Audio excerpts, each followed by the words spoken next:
सत्ता की कुर्सी नेताओं की पहली चाहत होती है, लेकिन कुछ नेता ऐसे होते हैं जिनके लिए आस्था और विचारधारा पहले आती है। हम बात कर रहे हैं कल्याण सिंह की, जिनका शनिवार को लखनऊ के पीजीआई अस्पताल में निधन हो गया।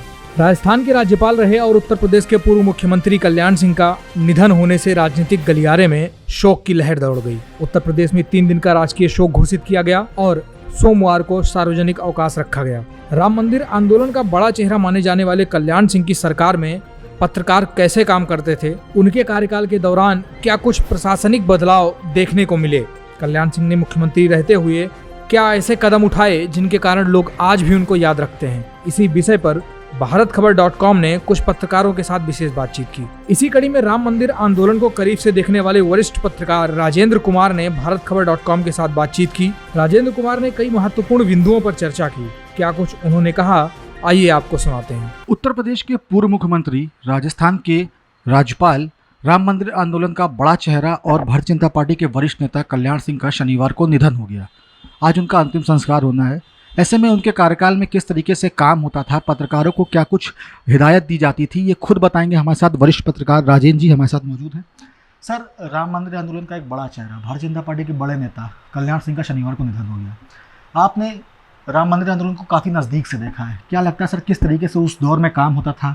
उनकी सरकार थी तो क्या कुछ हिदायत दी जाती थी, किस तरीके से काम किया जाता था पत्रकारों द्वारा, कुछ बताइए सर।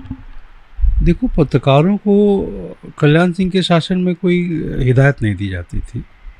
एक बहुत खुला सा माहौल था और वो एक बहुत बड़े नेता रहे हैं। राम मंदिर आंदोलन के उनको हम नायक कह सकते हैं। और मंडल कमंडल की राजनीति में उन्होंने भाजपा को एक नया आयाम दिया। इवन आप कहें कि भाजपा को उत्तर प्रदेश में सत्ता के रास्ते पर लाने का जो अहम भूमिका थी वो कल्याण सिंह ने अदा की, एक बात। दूसरा ये है कि वो प्रशासनिक क्षमता उनकी बहुत ज़बरदस्त थी। वो संगठन में भी बेहतर काम करते थे, कार्यकर्ताओं को उत्साहित कर सकते थे और उसी तरीके से नेताओं और अफसरों से भी वो बेहतर काम ले सकते थे। और मेरा जो मानना है कि कल्याण सिंह का पब्लिक क्या चाहती है इसको वो बहुत ठीक तरीके से भांपते थे। यही वजह है कि आंदोलन से उन्होंने, राम मंदिर आंदोलन से तमाम लोगों को जोड़ा और अधिकारियों को खुली छूट दी काम करने की। और जब भी कहीं कोई प्रॉब्लम हुई तो वो खड़े रहे। जैसे मंदिर आंदोलन में जब मस्जिद ढहा गई तो उन्होंने अपने ऊपर सारी जिम्मेदारी ली कि मेरी नाकामी है या और इसमें अफसरों का नहीं है। गोली हमने चलाने का आदेश हमने नहीं दिए थे, इसलिए नहीं दिए कि वहाँ गड़बड़ी हो जाती और हिंसा होती चीज़ों को, तो वो हम समझते हुए ये लिए। अफसरों के ऊपर उन्होंने कोई किसी सरकार के लिए नहीं छोड़ा कि अफसर कहीं फंसाए जाएँ चीज़ें, तो उन्होंने अपनी सारी जिम्मेदारी ली। अब रही बात जैसे उनके यहाँ कामकाज करने की तरीका, तो मैं देखता हूं कि जब कल्याण सिंह मुख्यमंत्री बने तो उन्होंने प्रशासनिक सुधार लागू किए। इवन जब पहली बार वो मुख्यमंत्री बने तो उत्तर प्रदेश में नकल बहुत होती थी। लोग किताब रख के नकल करते थे और बड़ी नकल का एक गजब वो था। तो नकल विरोधी कानून वो लाए और उसका आज उत्तर प्रदेश में नकल विरोधी कानून आने से एक शिक्षा के क्षेत्र में बड़ा भारी व्यापक परिवर्तन हुआ। दूसरी बात, आतंकवाद, वो गुंडे लोग, माफिया लोगों के खिलाफ उन्होंने सबसे सख्त कार्रवाई करने के लिए एसटीएफ का गठन किया। और उस वक़्त एक गोरखपुर साइड के एक थे क्रिमिनल जो बहुत हावी थे, तो उनका इनकाउंटर करवाया कि बिल्कुल तमाम अच्छे अफसर लगाए, चीज़ें किया कि हमको माफिया राज उत्तर प्रदेश में ख़त्म करना है, और वो उन्होंने ख़त्म करके दिखाया। ऐसे ही मंदिर आंदोलन को वो लगातार लेके आगे बढ़ते रहे। तो मुझे लगता है कि कल्याण सिंह का जो शासन था वो सरकार पर जो पकड़ थी वो बहुत मजबूत थी और अपनी पार्टी के असंतोष की वजह से, कुछ पार्टी नेताओं की वजह से, वो पहले बार तो मंदिर आंदोलन की वजह से गए और दूसरी बार पार्टी के असंतोष की वजह से उन्होंने मुख्यमंत्री पद से हटे और फिर भाजपा से भी वो बाहर हुए क्योंकि कुछ नेताओं से उनका विवाद हो गया था। लेकिन उन्होंने अपनी लाइन कभी बदली नहीं, इस तरह से कि जो उनकी सोच थी वो करते रहे। और बीजेपी को भी जब पता एहसास हुआ कि वो उनके नज़दीकी, उनके हमदर्द हमसे दूर हैं, तो हमको क्या नुकसान हो रहा, तो उन्होंने उनको वापस भी लिया।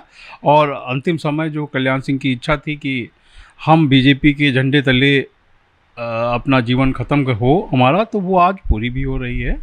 बाकी उनकी एक इच्छा ये थी कि मंदिर निर्माण पूरा हो जाए तो वो उसको देख सकें। तो मंदिर निर्माण अब चल रहा है, वो भी उन्हीं की इच्छा के अनुसार ही हो रहा है। जी सर, कल्याण सिंह एक भावुक नेता भी कहे जाते थे। उन्होंने अपने भाषण के दौरान एक बार वो मंच पे रो भी दिए थे। कैसे देखते हैं सर इसको? देखिए, ये तो नेताओं के कल्याण सिंह के जीवन में जो उतार चढ़ाव आए, आप सोचिए कि जो आदमी बीजेपी को उत्तर प्रदेश में सत्ता में लाया हो, वही व्यक्ति बीजेपी से बाहर हो जाए किन्हीं परिस्थितियों के चलते, तो बीच में उसका भावुक होना स्वाभाविक है। और संभवतः ऐसी ही बात रही है, इस वजह से वो भावुक हुए थे।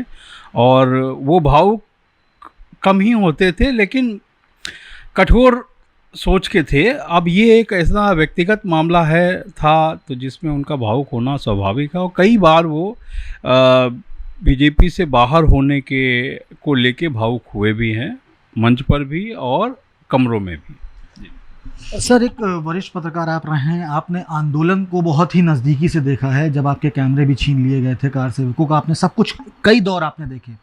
इस दौर में क्या कुछ निकल कर सामने आया? क्या कल्याण सिंह की सरकार में कलम पर और कैमरे पर पहरा लगाया जाता था?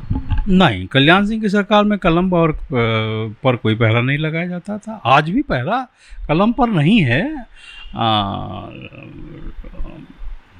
तो हमने तो कभी ऐसा नहीं देखा कि किसी को ये कहा हो कि आप ये खबर न लिखिए या किसी तरीके का दबाव डाला हो, ऐसा कुछ भी नहीं था। और वो खुले दिल के और विद्वान व्यक्ति थे। सर, राम मंदिर आंदोलन को आपने बहुत ही नज़दीकी से देखा है। मैं बार बार इस चीज़ को इसलिए रिपीट कर रहा हूँ क्योंकि आपने कई दौर देखे हैं। क्या लगता है सर, जब कल्याण सिंह की सरकार थी तो पत्रकार किस तरीके से काम करते थे? क्योंकि वो एक दौर था जब राम मंदिर आंदोलन पीक पे था।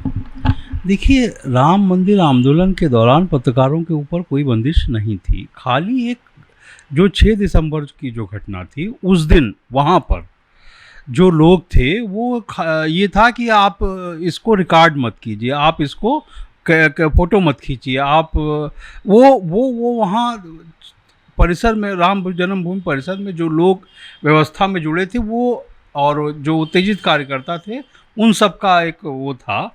उसमें कुछ रहा होगा कि सोच किसी की, लेकिन उससे कल्याण सिंह का कोई लेना देना या सरकार का कोई लेना देना नहीं था। उस वहाँ जो हुआ, कल्याण सिंह खुद भी चाहते थे कि ये जो प्रतीकात्मक पूजा होनी है वो उस परिसर से थोड़ा दूर हो, ठीक है। पर उनकी उस वक़्त सुनी नहीं गई। जो सीनियर बीजेपी के लीडर्स थे और विहिप के जो नेता थे, उन लोगों ने कहा कि नहीं, यहीं जहाँ मंदिर परिसर है वहीं प्रतीकात्मक पूजा होगी। वो आप कह सकते हैं कि जो भी रहा, लेकिन उसमें उस कल्याण सिंह की ये मंशा नहीं थी कि वहाँ हो। वो चाहते थे थोड़ा दूर हो, ताकि कोई विवाद न होने पाए। सर, विवाद ना होने पाए आपने बताया। कल्याण सिंह ने सर सीएम की कुर्सी भी छोड़ दी राम मंदिर आंदोलन के लिए। क्या लगता है सर कि जब राम मंदिर आंदोलन, क्या सीएम की कुर्सी से ज़रूरी था उनके लिए?